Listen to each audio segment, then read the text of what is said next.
Hello বন্ধুরা, আজ আমি আপনাদের সামনে অম্বুবাচী সম্বন্ধে কিছু বলবো। অম্বুবাচী কেন করা হয় এবং অম্বুবাচী মেলা কি, এইটাই আজকে আপনাদের সামনে তুলে ধরবো। আপনারা শুনুন। অম্বুবাচী হলো হিন্দু ধর্মে একটি বিশেষ উৎসব যা প্রতি বছর আষাঢ় মাসে জুলাই আগস্ট শুরুতে পালন করা হয়। এই উৎসবে বিশ্বাস করা হয় যে ধরিত্রী বা মায়ের ঋতুমতী হওয়ার সময়, তাই এই সময়টিকে অম্বুবাচী বলা হয়। এই উৎসবে কিছু বিধিনিষেধ রয়েছে, যেমন পূজা ও অন্যান্য কাজ। অম্বুবাচীর সময় প্রতিদিনের পূজা স্থগিত থাকে এবং কিছু কাজ করা নিষিদ্ধ, যেমন বিবাহ, গৃহপ্রবেশ বা নতুন কাজ না করা।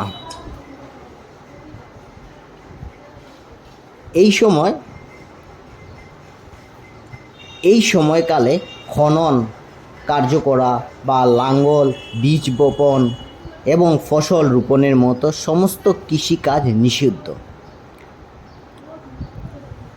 এবং সব জায়গাতে মন্দির বন্ধ থাকবে, যেমন কামাখ্যা দেবী মন্দির সহ বিভিন্ন মন্দিরে এই সময়কালে বন্ধ থাকে। এই সময়কালে লোকেরা খুব স্বাভাবিক জীবনযাপন করে এবং কিছু নির্দিষ্ট নিয়ম মেনে চলে। এই সময়কালে খনন, লাঙ্গল, বীজ বপন, ফসল রোপণের মতো সমস্ত কাজ তো নিষিদ্ধ। অম্বুবাচী পালন করা হয় মূলত ধরিত্রী বা মায়ের ঋতুমতী হওয়ার সময়টিকে স্বাগত জানাতে এবং নতুন করে প্রকৃতি শুরু হওয়ার জন্য। অম্বুবাচী চলাকালীন যেমন আম দুধ সেবন করুন, এতে সাপের ভয় দূর হয়।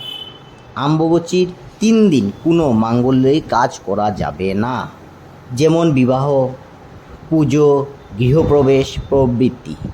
অম্বুবাচীতে বৃক্ষরোপণ ও ভূমি কর্ষণ করা নিষিদ্ধ, ভূমি খনন করা নিষিদ্ধ পুরোপুরি। এই সময়ে মন্ত্র সহকারে পুজো না করাই ভালো, কেবল ধূপ দ্বীপ সহকারে ঠাকুরকে প্রণাম করবে। এই সময় চাষ করিতে নেই, বাড়ি বা জমি ক্রয় করিতে নেই। এই সময় কোনোভাবেই সাপকে আঘাত করিতে নেই। বিশেষ প্রয়োজন ছাড়া কোথাও যাওয়া উচিত নয়, কিন্তু সবাই তো যেতে হবে, কম বেশ কাজ করতে হবে, তাও বিশেষ কাজ ছাড়া বাইরে দূরে যাওয়া উচিত নয়। অম্বুবাচী চলাকালীন আপনি ব্রাহ্মণকে খাওয়াতে পারেন, ব্রাহ্মণকে দান করতে পারেন, আপনার মনের ইচ্ছা পূরণ হবে। অম্বুবাচীর সময় আপনি 3 জন দরিদ্র ব্যক্তিকে ফল দান করতে পারেন, তার থেকে আরও বেশি করতে পারেন, যা কিন্তু অত্যন্ত শুভ। এই সময় আপনি বাড়ির উত্তর পূর্ব দিকে সাদা ফুলের গাছ লাগাতে পারেন, এতে ভালো ফল আসে। অম্বুবাচী মেলা যে বসে সেইটার ব্যাপার। অম্বুবাচীর সময় হিন্দু ধর্মীয় লোকেরা শক্তি পূজার স্থানগুলিতে আয়োজন করা উৎসবকে অম্বুবাচী মেলা বলা হয়। ভবিষ্যতে ভারতের অসম রাজ্যর গুয়াহাটি শহরের কামাখ্যা দেবী মন্দিরের প্রতি বৎসর অম্বুবাচীর মেলা আয়োজন করা হয়। অম্বুবাচীতে আরম্ভের প্রথম দিন থেকে কামাখ্যা দেবীর দ্বারা দ্বার বন্ধ রাখা হয়, ফলে অম্বুবাচীর সময় দেবীর দর্শন নিষিদ্ধ থাকে। চতুর্থ দিন 3 দিন বন্ধ থাকে। চতুর্থ দিন দেবী স্নান ও পূজা সম্পূর্ণ হওয়ার পর কামাখ্যা মাতার দর্শন করার অনুমতি দেওয়া হয় সবাইকে। ভারতের বিভিন্ন প্রান্ত থেকে আসা লক্ষ লক্ষ ভক্তরা এই 3 দিন মন্দিরে চতুর্দিকে বসে কীর্তন করে। এমনকি বর্তমান যুগে ভারতবর্ষ ছাড়াও দেশ বিদেশেরও অনেক লোক আসে। মন্দিরের বাহিরে প্রদীপ ও ধূপকাঠি জ্বালিয়ে দেবীকে প্রণাম করেন গান কীর্তন করেন, মালা জপ করে, যার যেমন সিদ্ধি অনুযায়ী সেরকম কাজ করেন। অম্বুবাচীর নিবৃত্ত দিন মানে শেষ দিন পাণ্ডারা ভক্তদের রক্ত বস্ত্র উপহার দেন। দেবী পিঠের এই রক্ত বস্ত্র ধারণ করলে মনোকামনা পূর্ণ হয় বলে ভক্তরা বিশ্বাস করেন। এই রক্ত বস্ত্র পুরুষেরা ডান হাত বা গলায় এবং মহিলারা এই বস্ত্র বাম হাত বা গলায় পরিধান করেন। রক্তবস্ত্র পরিধান করে শ্মশান বা মৃতের ঘরে যাওয়া নিষিদ্ধ।